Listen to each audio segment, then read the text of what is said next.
Hello everyone, welcome back to my channel. గుత్తి కాకరకాయ చేస్తున్నానండి. ఈ సైజ్ కాకరకాయలు దొరికినప్పుడు నేను కంపల్సరీగా చేస్తాను. ఇలా ఈ సైజు ఉన్న కాకరకాయలు తీసుకొని పైనుంచి కొద్దిగా పొట్టు అనేది తీసేసుకోవాలండి.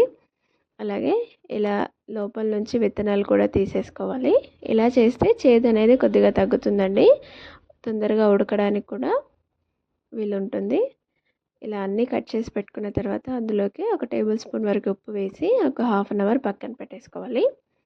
మనం ఇవి నానేలోపు మసాలా ప్రిపేర్ చేసుకుందామండి. చింతపండు నిమ్మకాయ సైజ్ అంతా తీసుకొని ఒకసారి కడిగేసి మళ్ళీ వాటర్ వేసి నానబెట్టేసుకోవాలి. ఇప్పుడు మనం మసాలా ప్రిపేర్ చేసుకుందాం.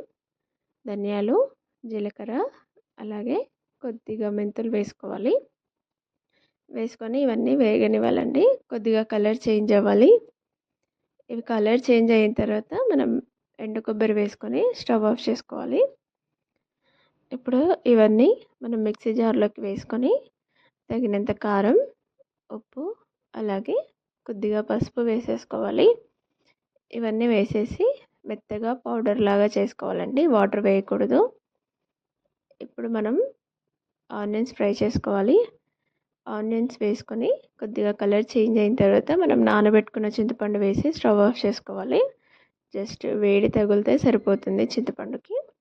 ఇప్పుడు మనం పౌడర్ చేసుకున్న మిక్సీ జార్లోకి వెల్లుల్లిపాయలు, అలాగే మనం వేయించుకున్న ఆనియన్, చింతపండు వేసేసి మెత్తగా పేస్ట్ చేసుకోవాలి. వాటర్ వేయకూడదు.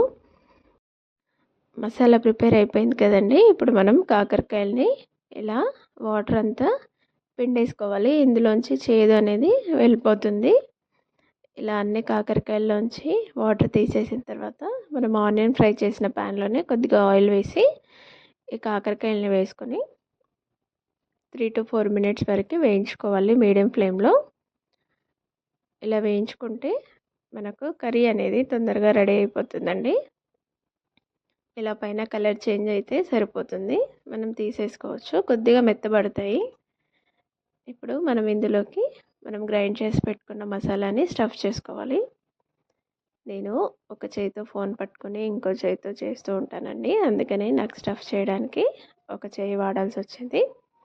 ఇలా అన్నీ స్టఫ్ చేసిన తర్వాత స్టవ్ పైన ప్యాన్ పెట్టేసుకొని ఆయిల్ వేసి మనం స్టఫ్ చేసుకున్న కాకరకాయలన్నిటిని ఇలా ఇలా అటు ఇటు తిప్పుతూ వాటిని వేయించుకోవాలండి.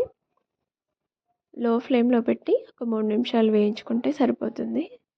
ఇప్పుడు మనం మిగిలిపోయిన మసాలా పేస్ట్ ఉంది కదండి, అది ఇప్పుడు వేసేసుకోవాలి. మసాలా వేసేసుకొని ఒక హాఫ్ గ్లాస్ వాటర్ వేసుకోవాలి. వేసుకొని మనం వేసిన మసాలా అంతా కర్రీలో కలిసేలాగా ఇలా కలిపేసుకొని హై ఫ్లేమ్ పెట్టి ఉడకనివ్వాలండి.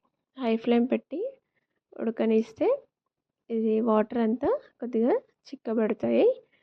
ఇలా కర్రీ అంతా, గ్రేవీ అంతా ఉడికిపోయి ఆయిల్ పైకి వస్తూ ఉంటుంది. ఇలా ఇంకో నిమిషం సేపు ఉడికించుకుంటే మనకి డ్రై అయిపోతుందండి. చూడండి, ఇలా అయిపోతుంది. ఇలా అయ్యేంత వరకు మనం వేయించుకోవాలి. వాటర్ వేసిన తర్వాత హై ఫ్లేమ్లో పెట్టుకుంటే తొందరగా అయిపోతుందండి. కాకరకాయ కూడా మంచిగా ఉడికిపోతుంది. కర్రీ అయితే రెడీ అయిపోయిందండి. చూడండి, లోపల ఉన్న స్టఫ్ కూడా బాగా ఉడికిపోయింది. నా వీడియో కనుక నచ్చితే ప్లీజ్ లైక్ చేయండి, షేర్ చేయండి, సబ్స్క్రైబ్ చేసుకోండి. Thank you so much for watching.